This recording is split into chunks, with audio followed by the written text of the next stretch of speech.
Diesveld here, and today we have a video covering one of my replays that I did in multiplayer about a week ago or so.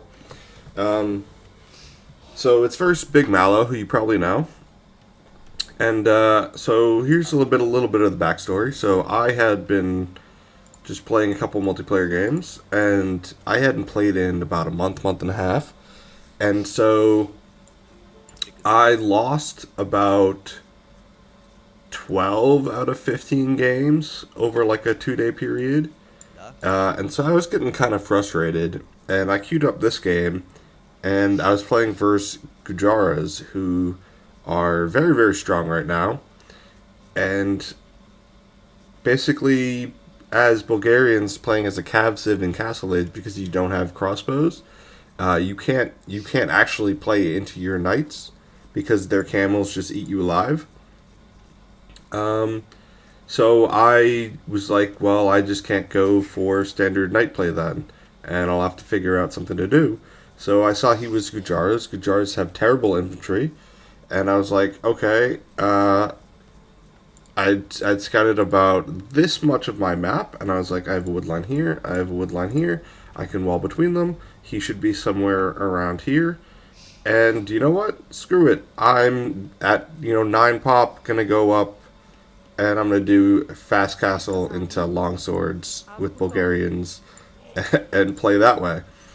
So that's what we're gonna see here. So I'm gonna speed up the early game a little bit, bring in my first boar, send some out to the lumber camp, and then just kind of fast castle from there. So scouting my map, making sure I have all my goats. You know, um, got a very wallable map here. Sometimes on Arabia at the moment, you will have like two wood lines, and they'll be like miles and miles away from your base. And then in this game, I have like four wood lines, and one of them's relatively close. Two of them are in a spot that I can use them to wall. Um, so I actually got a very good map for what I'm going to be doing. I've brought in both my boars, have all my sheep. Gonna start pushing my deer in. I don't really care where he is at the moment because the only thing I care about is getting in as much of that free res as possible, and then starting to wall. So going out to berries, pushing in my deer or ostrich or zebra or whatever equivalent they are. This guy is trolling the hell out of me for unknown reasons, probably because the trees really mess with their pathing. Um, I'm getting loom kind of early because I don't want to lose a vill while I go out and do these kind of bigger walls. And the reason why I'm doing bigger walls and not say walling from this wood line to the TC and then like here and making a little bubble is because I want time if he goes archers to be able to respond, because I'm going for a like hyper YOLO build. Um, and so the bigger walls, like walling between these two wood lines to the edge of the map, walling from this wood line to this wood line, this wood line to this wood line, and then to the edge of the map here, gives me enough time to wall behind if he goes for archers. Gives me access to this gold, because otherwise, like I have stone here, gold here. I don't even think I've scouted. No, actually, my other gold's there. So my golds aren't very in a like a safe defensible position, except for this main gold, and even this is kind of in like the middle of nowhere where I have to go for these bigger walls to get to it.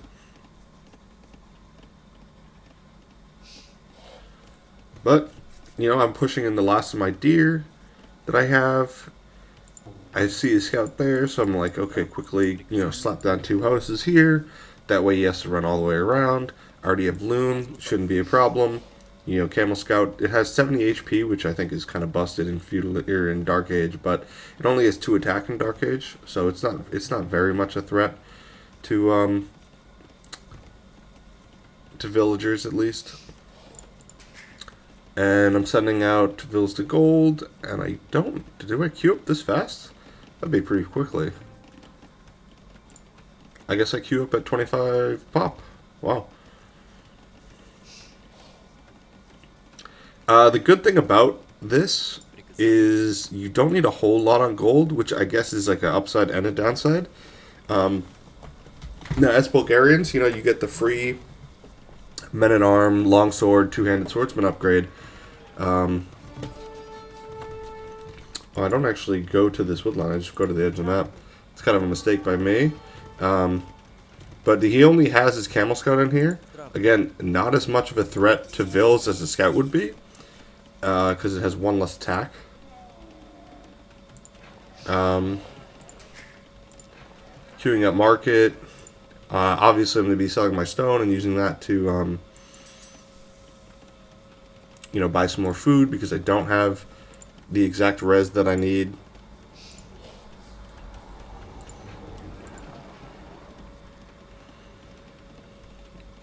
And just waiting for blacksmith to complete.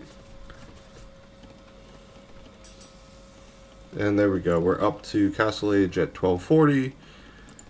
I think I took a bit of a fight with my scout there, which is a mistake, but you know, what can you do?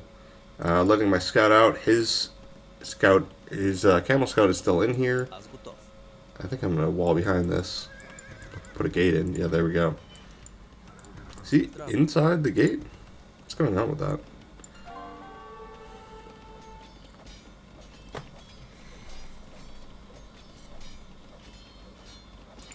Anyway, as I go up to Castle Age, you know, he opened with scouts. He's not really doing anything. I think he noticed that I didn't open men-at-arms and, you know, had a late uptime, so he sees I'm going for fast castle. So he's not investing too much into scouts, which is a good thing. I have my barracks, getting supplies. I actually haven't found him yet. And if he had killed my scout, that would be really bad, because I need to know where to go with my early men-at-arms, you know, longswords. And I also have to know where to go in order to drop a siege workshop, because that's... Infantry by themselves, even longswords, aren't that much of a threat. But see, now I scout his barracks, I scout his stable. That should be generally the front of his base. So now I know where to go. I've created a spearman just to kind of push off his camel scout. I think I'm going to get some free hits here. I think about queuing up armor. I'm pretty sure I canceled that because I just need more longswords, basically. Just more stuff on the map. Only have 8 on food, and 4 of that's berries. And that'll run out fairly quickly. There's only like another 100 or so food on there. But I'm sending forward 2 Vils. Actually, one of them's weak. I think he was being hit by the camel scout. Because I'm going to drop a house, but then I'm also going to drop a siege workshop up here. So I have my first longswords going across the map. He takes a bad fight, but I can already start hitting his stable. And, I mean, longswords deal pretty good damage at, you know, taking out a stable. And I'm actually going to go to all visible now. He is going for archers behind, which is the correct move. But he never got fletching in. As we can see, he doesn't have fletching yet. So they're not actually dealing all that much damage.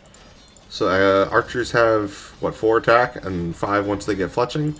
I have 2 pierce armor at the moment. And I have a lot of units. And these guys also have 60 health. So these guys are dealing 2 damage a hit. It's going to take him like forever. And he has some micro.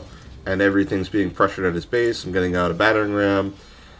My eco behind is absolutely garbage. But, you know, what can you do?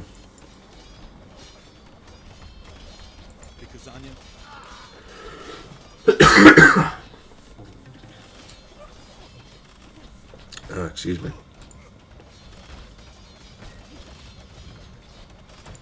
I think the good thing here is every fight that I take, like one of these, I'm getting Vil kills, I'm giving idle time. He's having to rush this down with Vils to try and kill the ram, and I'm taking out 2, 3, 4 more Vils. Somewhere around there. I'm taking out 2 more Vils on the wood line.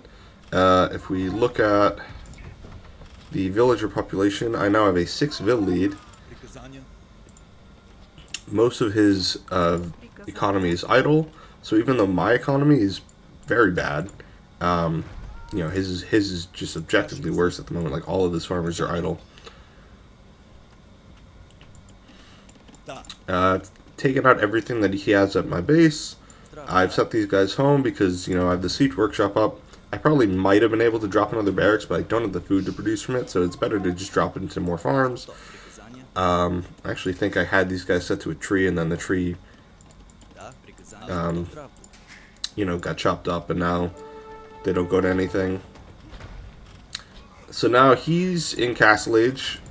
I think he has been for a bit, but he really needs to have a siege workshop up, and he doesn't have the eco to do that yet because he lost all the villas on his wood line. He's only had one wood line active, and he's been going for archers, and he hasn't had villas on gold either. If we look, he's only just now got fletching. He doesn't have crossbow, and he doesn't have bodkin, and he only has 4 archers, whereas I have 9 longswords. Pushing this TC, starting to slow down my push just a bit because I know that I've done enough damage, and now I can start going into more eco behind, and then transitioning that either into more military or into more, like, because he doesn't have a stable right now. So if I was to add in my own stable and go for knights, I could pretty much end the game there just by running through and going into everything. His TC, he actually makes a pretty good play here, and I kind of block him with the ram. But to rush this with vills, and most of my longswords are, behind his TC, killing villagers, killing his crossbows and stuff. I actually should have sent this guy to the TC. I think I would have taken it out because he's gonna... But I actually get the TC on that last kill. He loses all the vills here. And if we look, it's now 33 vills to 18. He's going to drop down a second TC here. He still hasn't produced anything from the siege workshop. And while my push is pretty much done, and I think I'm going to lose this guy for free. Yes, I do. As he actually now has bodkin and he has crossbow.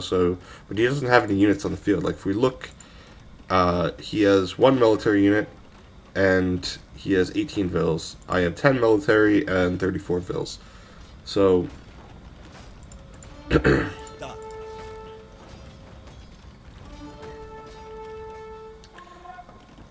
I'm able to stream a bit more. My eco's solidifying back at home. Probably could go for a second lumber camp, which I do have at this point. But I'm not really looking at my eco all that much. He loses the siege workshop, which is a big investment for him.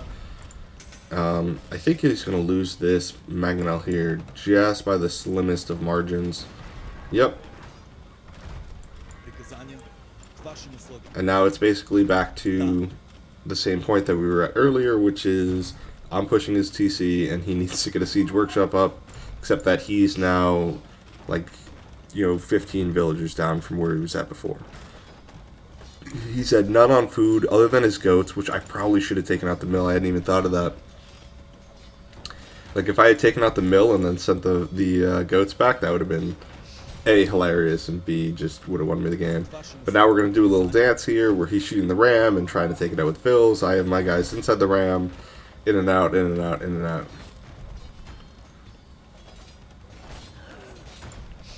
Meanwhile, his TC's down to like 100 HP. I lose the ram, but he can't garrison. He loses a couple vills behind the TC. He's trying to repair the TC because he can't garrison. He's down to 12 vills. He has a mangonel out, but there's literally nothing inside the TC. These guys are fast enough where they can catch up with the mangonel and easily take it out. I don't know why I didn't shoot the TC. Like, I take out the TC, the game is 100% over, but, whatever.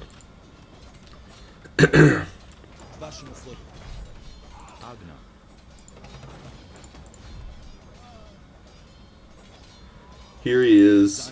He's got 7 vills. 6 of them are right here.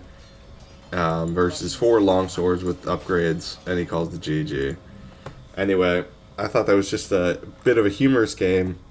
Definitely a troll strap on me, but I had been losing a couple games, and I really didn't want to play into the long game of him getting into Gujara camels and then into, anything like Shrivamsha riders. Not that I'm going to probably make any ranged units. And then, I mean, while Bulgarian two-handed swordsmen have big gains, so they take 1 damage from chakram throwers, it's still not a very good thing to wait until late game, especially when he has a better eco than me. Anyway, guys, thanks for watching, and I hope you have a great day.